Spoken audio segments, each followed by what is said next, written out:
చెప్తే చేసుకుంటావా? కూర్చో దేవన్న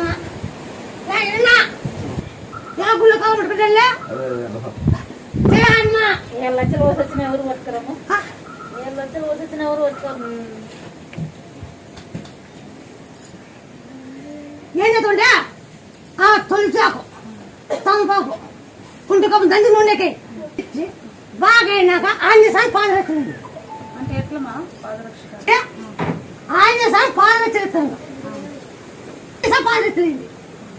మీరు దాని కోసులో కుడతారు కోసులో కుడతారు ముక్కమ్మ మీకు బాగా సాయం ఖచ్చితంగా చేస్తామమ్మా. మాకు ఇబ్బంది కొన్ని పట్టుకుని మంది కాదమ్మా ఒడి మొత్తం అనుకోనుకో. ఉద్యోగం అయితే నేను పట్టుకుంటా, ఉద్యోగం కాకపోయినుకో నువ్వు నన్ను పట్టుకోవచ్చు. ఆ పొద్దు ఏం మాట ఇస్తున్నానే